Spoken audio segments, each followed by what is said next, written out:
سورۃ الفاتحہ، سورہ فاتحہ کا تعارف، مقام نزول۔ اکثر علماء کے نزدیک سورہ فاتحہ مکہ مکرمہ میں نازل ہوئی ہے۔ امام مجاہد رحمت اللہ تعالی علیہ فرماتے ہیں سورہ فاتحہ مدینہ منورہ میں نازل ہوئی ہے، اور ایک قول یہ ہے کہ سورہ فاتحہ 2 مرتبہ نازل ہوئی، ایک مرتبہ مکہ مکرمہ میں اور دوسری مرتبہ مدینہ منورہ میں نازل ہوئی ہے۔ آیات، کلمات اور حروف کی تعداد، اس صورت میں ایک رکوع، 7 آیتیں، 27 کلمے اور 140 حروف ہیں۔ سورہ فاتحہ کے اسماء اور ان کی وجہ تسمیہ، اس سورت کے متعدد نام ہیں اور ناموں کا زیادہ ہونا اس کی فضیلت اور شرف کی دلیل ہے۔ اس کے مشہور 15 نام یہ ہیں۔ نمبر 1، سورہ فاتحہ۔ سورہ فاتحہ سے قرآن پاک کی تلاوت شروع کی جاتی ہے اور اسی سورت سے قرآن پاک لکھنے کی ابتدا کی جاتی ہے، اس لیے اسے فاتحۃ الکتاب یعنی کتاب کی ابتدا کرنے والی کہتے ہیں۔ نمبر 2، اس سورت کی ابتدا الحمدللہ سے ہوئی، اس مناسبت سے اسے سورۃ الحمد یعنی وہ سورت جس میں اللہ تعالیٰ کی حمد بیان کی گئی ہے کہتے ہیں۔ نمبر 3 اور 4، سورہ فاتحہ قرآن پاک کی اصل ہے، اس بنا پر اسے ام القرآن اور ام الکتاب کہتے ہیں۔ نمبر 5، یہ سورت نماز کی ہر رکعت میں پڑھی جاتی ہے، یا یہ سورت 2 مرتبہ نازل ہوئی ہے، اس وجہ سے اسے السبع المثانی یعنی بار بار پڑھی جانے والی یا ایک سے زائد مرتبہ نازل ہونے والی 7 آیتیں کہا جاتا ہے۔ نمبر 6، 7 اور 8، دین کے بنیادی امور کا جامع ہونے کی وجہ سے سورہ فاتحہ کو سورۃ الکنز، سورۃ الوافیہ اور سورۃ الکافیہ کہتے ہیں۔ نمبر 9 اور 10، شفا کا باعث ہونے کی وجہ سے اسے سورۃ الشفا اور سورۃ الشافیہ کہتے ہیں۔ نمبر 11، 12، 13، 14 اور 15، دعا پر مشتمل ہونے کی وجہ سے اسے سورۃ الدعاء، سورۃ تعلیم المسئلہ، سورۃ السوال، سورۃ المناجات اور سورۃ التفویض بھی کہا جاتا ہے۔ سورہ فاتحہ کے فضائل، احادیث میں سورت کے بہت سے فضائل بیان کیے گئے، ان میں سے 4 فضائل بیان کرتا ہوں۔ نمبر 1، بخاری شریف کی حدیث ہے، حضرت ابو سعید بن معلا رضی اللہ تعالی عنہ فرماتے ہیں میں نماز پڑھ رہا تھا تو مجھے نبی کریم صلی اللہ تعالی علیہ وسلم نے بلایا، لیکن میں نے جواب نہ دیا۔ جب نماز سے فارغ ہو کر بارگاہ رسالت صلی اللہ تعالی علیہ وسلم میں حاضر ہوا، میں نے عرض کی یا رسول اللہ صلی اللہ تعالی علیہ وسلم، میں نماز پڑھ رہا تھا۔ تاجدار رسالت صلی اللہ تعالی علیہ وسلم نے ارشاد فرمایا کیا اللہ تعالیٰ نے یہ نہیں فرمایا استجیبوا للہ وللرسول اذا دعاکم، اللہ اور اس کے رسول کی بارگاہ میں حاضر ہو جاؤ جب وہ تمہیں بلائیں۔ پھر ارشاد فرمایا کیا میں تمہیں تمہارے مسجد سے نکلنے سے پہلے قرآن کریم کی سب سے عظیم سورت نہ سکھاؤں؟ پھر آپ علیہ الصلوۃ والسلام نے میرا ہاتھ پکڑ لیا۔ جب ہم نے نکلنے کا ارادہ کیا تو میں نے عرض کی یا رسول اللہ صلی اللہ تعالی علیہ وسلم، آپ نے فرمایا تھا کہ میں ضرور تمہیں قرآن مجید کی سب سے عظمت والی سورت سکھاؤں گا۔ ارشاد فرمایا وہ سورت الحمدللہ رب العالمین ہے، یہی 7 مثانی اور قرآن عظیم ہے جو مجھے عطا فرمائی گئی۔ نمبر 2، مسلم شریف کی حدیث ہے، حضرت عبداللہ ابن عباس رضی اللہ تعالی عنہما فرماتے ہیں ایک فرشتہ آسمان سے نازل ہوا اور اس نے سید المرسلین صلی اللہ تعالی علیہ وسلم کی بارگاہ میں سلام پیش کر کے عرض کی یا رسول اللہ صلی اللہ تعالی علیہ وسلم، آپ کو ان 2 نوروں کی بشارت ہو جو آپ کے علاوہ اور کسی نبی کو عطا نہیں کیے گئے، اور وہ 2 نور یہ ہیں، نمبر 1 سورہ فاتحہ، نمبر 2 سورہ بقرہ کی آخری آیتیں۔ نمبر 3، حضرت ابی بن کعب رضی اللہ تعالی عنہ سے روایت ہے حضور پر نور صلی اللہ تعالی علیہ وسلم نے ارشاد فرمایا اللہ تعالیٰ نے تورات اور انجیل میں ام القرآن کی مثل کوئی سورت نازل نہیں فرمائی۔ نمبر 4، حضرت عبد الملک بن عمیر رضی اللہ تعالیٰ عنہ سے روایت ہے نبی کریم صلی اللہ تعالیٰ علیہ وسلم نے ارشاد فرمایا سورہ فاتحہ ہر مرض کے لیے شفا ہے۔ سورہ فاتحہ کے مضامین، اس سورت میں یہ مضامین بیان کیے گئے ہیں۔ نمبر 1، اس سورت میں اللہ تعالیٰ کی حمد و ثنا کا بیان ہے۔ نمبر 2، اللہ تعالیٰ کے رب ہونے، اس کے رحمان اور رحیم ہونے، نیز مخلوق کے مرنے کے بعد دوبارہ زندہ کیے جانے اور قیامت کے دن ان کے اعمال کی جزا ملنے کا ذکر ہے۔ نمبر 3، صرف اللہ تعالیٰ کے عبادت کا مستحق ہونے اور اس کے حقیقی مددگار ہونے کا تذکرہ ہے۔ نمبر 4، دعا کے آداب کا بیان اور اللہ تعالیٰ سے دین حق اور صراط مستقیم کی طرف ہدایت ملنے نیک لوگوں کے حال سے موافقت اور گمراہوں سے اجتناب کی دعا مانگنے کی تعلیم ہے۔ یہ چند وہ چیزیں بیان کی گئی ہیں جن کا سورہ فاتحہ میں تفصیلی ذکر ہے۔ البتہ اجمالی طور پر اس سورت میں بے شمار چیزوں کا بیان ہے۔ امیر المومنین حضرت علی المرتضیٰ کرم اللہ تعالی وجہہ الکریم فرماتے ہیں، اگر میں چاہوں تو سورہ فاتحہ کی تفسیر سے 70 اونٹ بھروا دوں۔ اعلیٰ حضرت امام احمد رضا خان علیہ رحمت الرحمان حضرت علی المرتضیٰ کرم اللہ تعالی وجہ الکریم کا یہ قول نقل کرنے کے بعد فرماتے ہیں، ایک اونٹ کے یعنی کتنے ہی من کا بوجھ اٹھاتا ہے، اور ہر من میں کے یعنی کتنے ہزار اجزاء ہوتے ہیں، ان کا حساب لگایا جائے تو یہ حساب سے تقریباً 25 لاکھ جز بنتے ہیں۔ یہ فقط سورہ فاتحہ کی تفسیر ہے۔ سورہ فاتحہ سے متعلق شرعی مسائل۔ نمبر 1، نماز میں سورہ فاتحہ پڑھنا واجب ہے۔ امام اور تنہا نماز پڑھنے والا اپنی زبان سے سورہ فاتحہ پڑھے گا، جبکہ مقتدی امام کے پیچھے خاموش رہے گا، اور جہری نماز میں اس کی قراءت بھی سنے گا، اور اس کا یہی عمل پڑھنے کے حکم میں ہے۔ اللہ تعالیٰ نے قرآن پاک میں تلاوت کے وقت مقتدی کو خاموش رہنے اور قراءت سننے کا حکم دیتے ہوئے ارشاد فرمایا، وَإِذَا قُرِئَ الْقُرْآنُ فَاسْتَمِعُوا لَهُ وَأَنصِتُوا لَعَلَّكُمْ تُرْحَمُونَ۔ ترجمہ، اور جب قرآن پڑھا جائے تو اسے غور سے سنو اور خاموش رہو تاکہ تم پر رحم کیا جائے۔ اور حضرت ابو موسیٰ اشعری رضی اللہ تعالیٰ عنہ سے روایت ہے، حضور اقدس صلی اللہ تعالیٰ علیہ وسلم نے ارشاد فرمایا، جب امام قراءت کرے تو تم خاموش رہو۔ ابن ماجہ کی ایک اور حدیث ہے، حضرت جابر بن عبداللہ رضی اللہ تعالیٰ عنہ سے روایت ہے، نبی کریم صلی اللہ تعالیٰ علیہ وسلم نے ارشاد فرمایا، جس شخص کا کوئی امام ہو تو امام کا پڑھنا ہی مقتدی کا پڑھنا ہے۔ ان کے علاوہ اور بہت سی احادیث میں امام کے پیچھے مقتدی کے خاموش رہنے کے بارے میں بیان کیا گیا ہے۔ امام اعظم کا مناظرہ۔ امام فخر الدین رازی رحمت اللہ تعالی علیہ فرماتے ہیں، مدینہ منورہ کے چند علماء امام ابو حنیفہ رضی اللہ تعالیٰ عنہ کے پاس اس غرض سے آئے کہ وہ امام کے پیچھے مقتدی کی قراءت کرنے کے معاملے میں ان سے مناظرہ کریں۔ امام ابو حنیفہ رضی اللہ تعالیٰ عنہ نے ان سے فرمایا، سب سے مناظرہ کرنا میرے لیے ممکن نہیں، آپ ایسا کریں کہ مناظرے کا معاملہ اس کے سپرد کر دیں جو آپ سب سے زیادہ علم والا ہے، تاکہ میں اس کے ساتھ مناظرہ کروں۔ انہوں نے ایک عالم کی طرف اشارہ کیا تو امام ابو حنیفہ رضی اللہ تعالیٰ عنہ نے فرمایا، کیا یہ تم سب سے زیادہ علم والا ہے؟ انہوں نے جواب دیا، ہاں۔ امام ابو حنیفہ رضی اللہ تعالیٰ عنہ نے فرمایا، کیا میرا اس کے ساتھ مناظرہ کرنا تم سب کے ساتھ مناظرہ کرنے کی طرح ہے؟ انہوں نے کہا، ہاں۔ امام ابو حنیفہ رضی اللہ تعالیٰ عنہ نے فرمایا، اس کے خلاف جو دلیل قائم ہوگی وہ گویا کہ تمہارے خلاف قائم ہوگی۔ انہوں نے جواب دیا، ہاں۔ امام ابو حنیفہ رضی اللہ تعالیٰ عنہ نے فرمایا، اگر میں اس کے ساتھ مناظرہ کروں اور دلیل میں اس پر غالب آ جاؤں تو وہ دلیل تم پر بھی لازم ہوگی۔ انہوں نے کہا، ہاں۔ امام ابو حنیفہ رضی اللہ تعالیٰ عنہ نے دریافت کیا، وہ دلیل تم پر کیسے لازم ہوگی؟ انہوں نے جواب دیا، اس لیے کہ ہم اسے اپنا امام بنانے پر راضی ہیں تو اس کی بات ہماری بات ہوگی۔ امام ابو حنیفہ رضی اللہ تعالیٰ عنہ نے فرمایا، ہم بھی تو یہی کہتے ہیں کہ جب ہم نے ایک شخص کو نماز میں اپنا امام مان لیا تو اس کا قراءت کرنا ہمارا قراءت کرنا ہے اور وہ ہماری طرف سے نائب ہے۔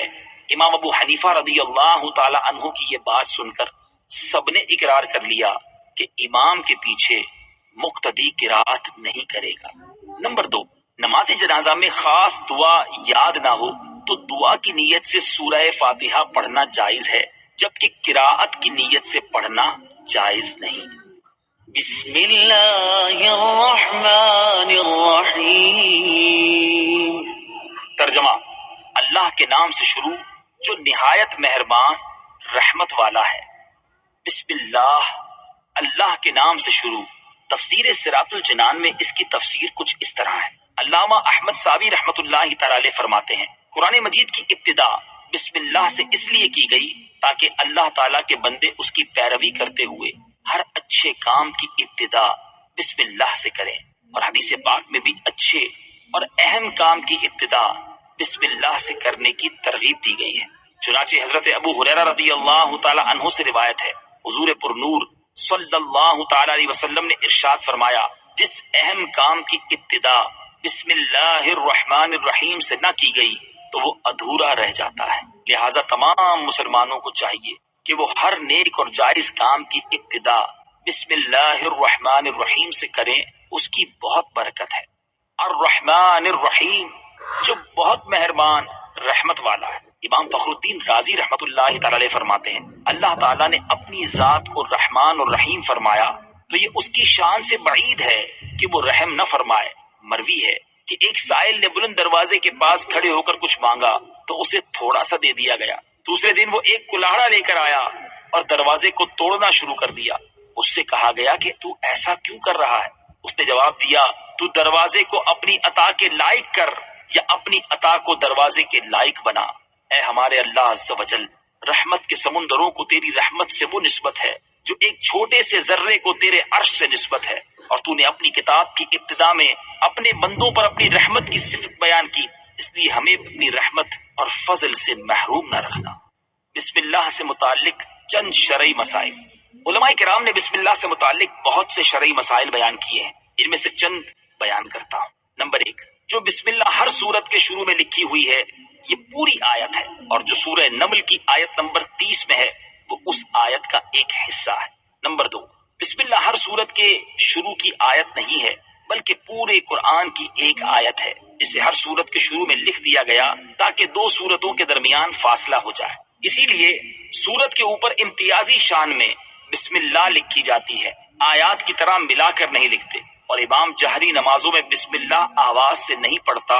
نیز حضرت جبریل علیہ السلام جو پہلی وحی لائے اس میں بسم اللہ نہ تھی۔ نمبر 3، تراویح پڑھانے والے کو چاہیے کہ وہ کسی ایک سورت کے شروع میں بسم اللہ آواز سے پڑھے تاکہ ایک آیت رہ نہ جائے۔ نمبر 4، تلاوت شروع کرنے سے پہلے اعوذ باللہ من الشیطان الرجیم پڑھنا سنت ہے، لیکن اگر شاگرد استاد سے قرآن مجید پڑھ رہا ہو تو اس کے لیے سنت نہیں۔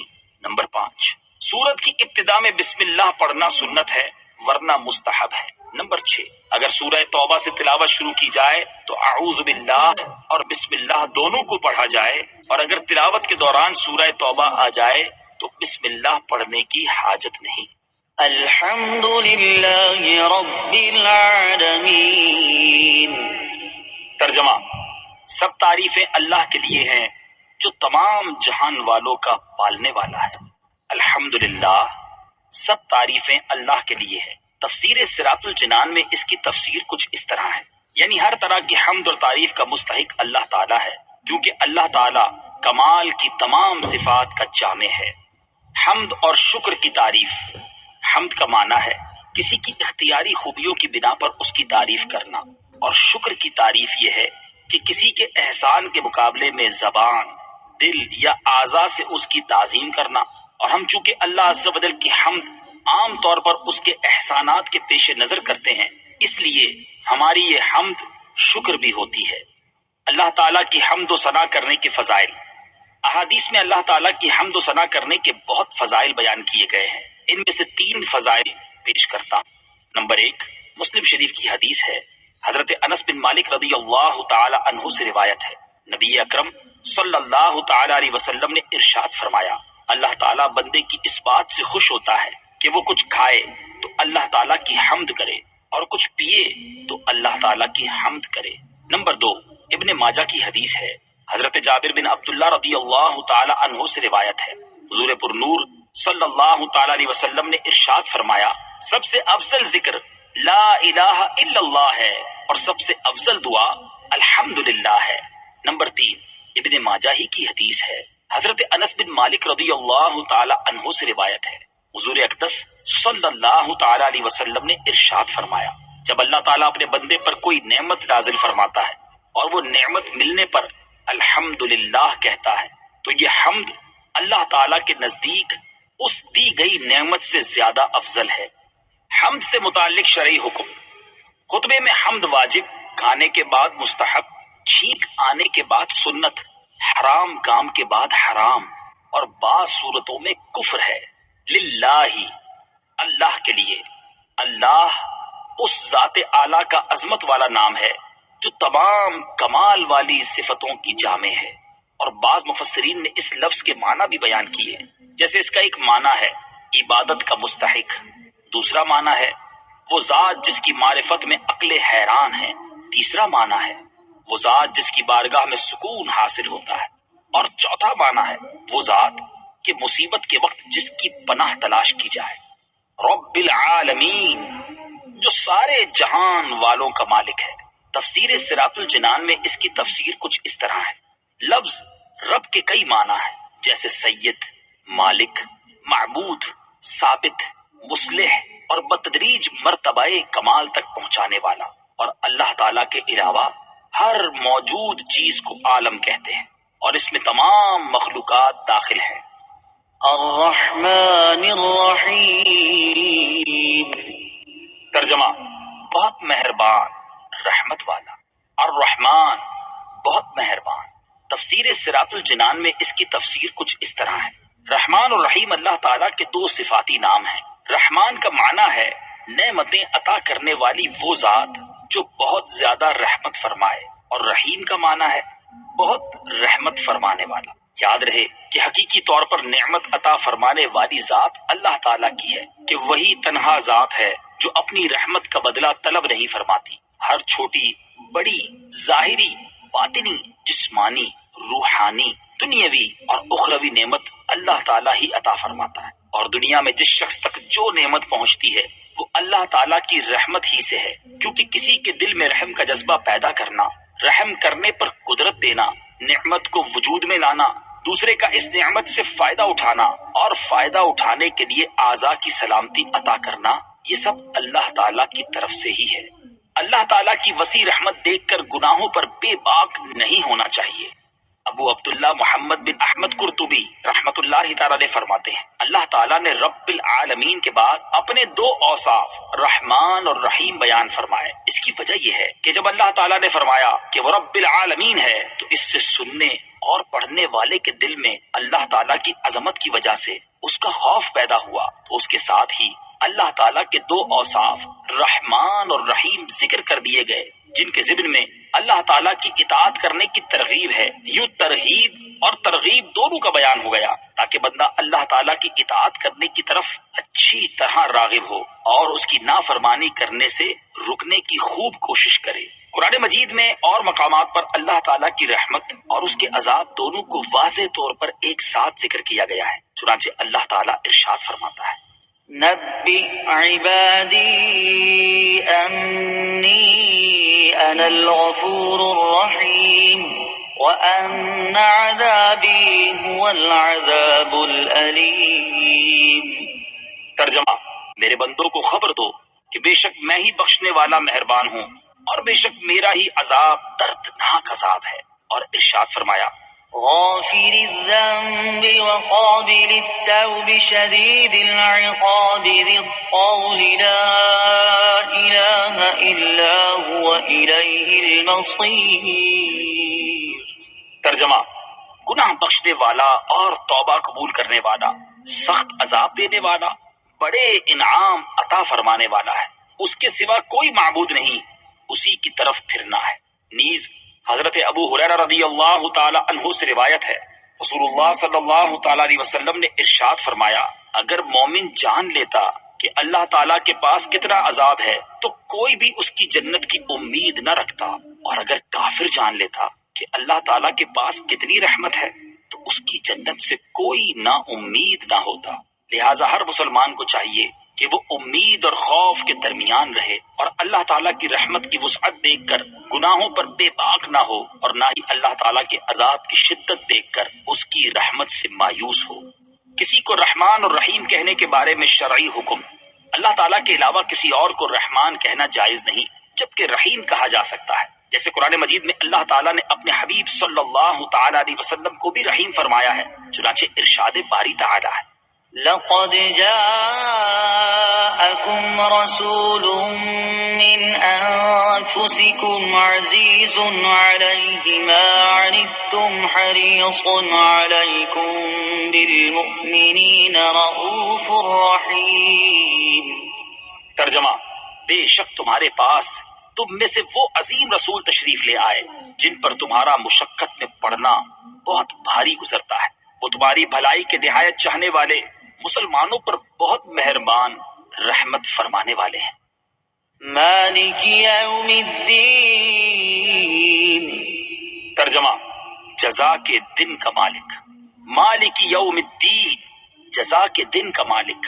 تفسیر صراط الجنان میں اس کی تفسیر کچھ اس طرح ہے: جزا کے دن سے مراد قیامت کا دن ہے کہ اس دن نیک اعمال کرنے والے مسلمانوں کو ثواب ملے گا اور گناہگاروں اور کافروں کو سزا ملے گی، جبکہ مالک اسے کہتے ہیں جو اپنی ملکیت میں موجود چیزوں میں جیسے چاہے تصرف کرے۔ اللہ تعالیٰ اگرچہ دنیا اور آخرت دونوں کا مالک ہے، لیکن یہاں قیامت کے دن کو بطور خاص اس لیے ذکر کیا تاکہ اس دن کی اہمیت دل میں بیٹھے۔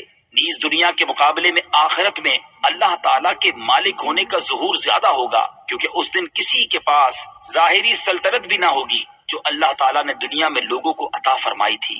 اس لیے یہاں خاص طور پر قیامت کے دن کی ملکیت کا ذکر کیا گیا۔